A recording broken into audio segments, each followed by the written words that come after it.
Hello everyone and welcome to another edition of the SU Coach Corner. I'm here with Coach Foley, the men's and women's swimming and diving coach. Now Coach, you just finished up your season and you are the coach of both the women's and men's. So let's start with the women's. 5th straight Landmark Conference title, a truly amazing streak. How have you been able to keep it up all these years?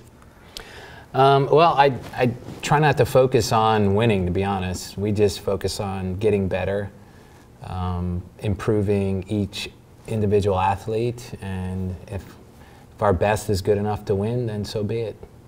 Now, what was the key to this particular championship? Because you guys really were close to a few program records in some races.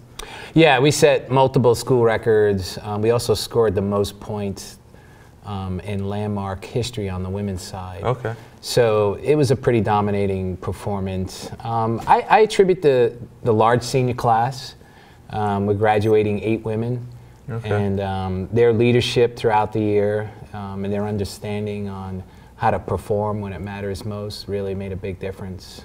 Now, having that big senior class, did it kind of help teach the young underclassmen to lead the way, so to say, in the next few years? Yeah, I think they certainly demonstrated to the underclass what it takes to be a winner, and you know, they've won all 4 of their years. Mm-hmm. So I feel like we're in good hands going forward.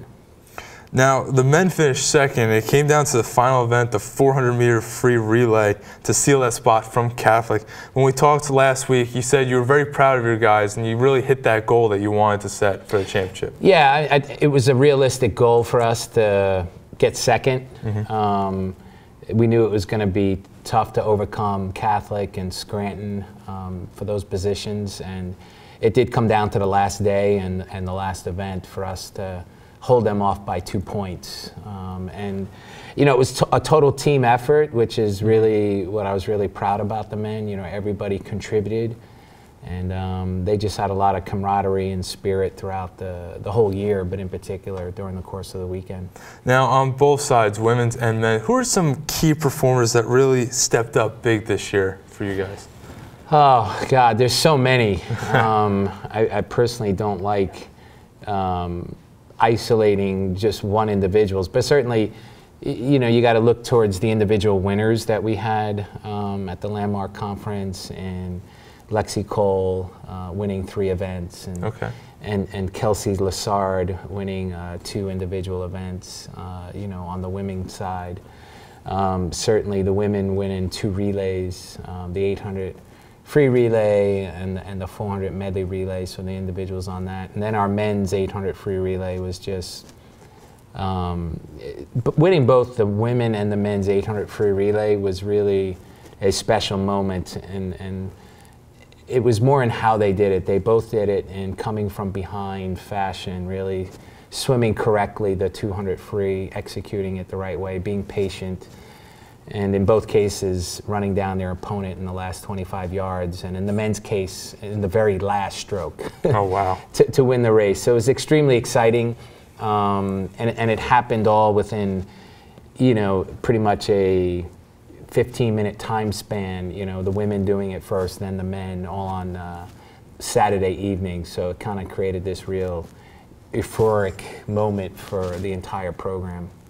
Now, both teams were named to Scholar All-American teams. How proud of you of their work with over 3.0 GPA for both sides? How proud of you of their work, not only in the pool, but also outside the pool, being a good example? Well, I mean, it's a testament to them.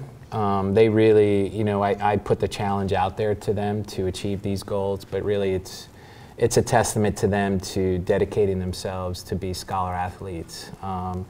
So I'm really proud of their accomplishments for what they're able to do by balancing their academics and their athletics.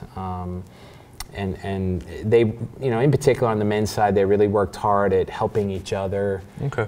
You know, maybe doing tutoring sessions with each other.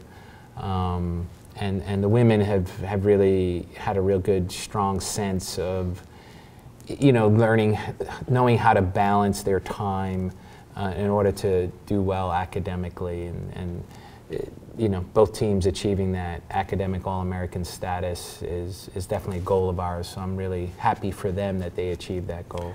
Now, with such a long, grueling season from October all the way till now, last week in February, really, how do you prepare for next season? I know it's a long way off, but what kind of training do you do now? Do you give them off? Do you kind of work into the summer? What kind of training do they do for the women's to defend their title and the men's to just get that one extra leg up to possibly winning a championship? Well, what I preach to the program is I want them to be athletic year-round. I want them to embrace healthy habits that are good for life. So I can't require them to swim in the off season as a Division III program. We can't do that. That's one of the major differences between Division III and Division I. However, it's expected that they will stay fit. It's expected that they're going to be lifting a few days a week, hopefully getting to the pool a few days a week and kind of balancing that. I think after this year, both teams and the individuals coming back are very motivated right now to do that. And so, you know, I've already been, you know, kids have already asked me, hey, Coach, you know, can we talk about an off-season weight program? Can we talk about what I want to do this summer training-wise? And, you know, I always think it's good to have some sort of goals, even if it's not competing swimming. I tell them, you know, sign up for a triathlon. You know, just be fit. Come back next year in good shape. You know, we don't want to be out of shape. And this doesn't mean they have to be in peak swimming shape, but I just want good, fit athletes.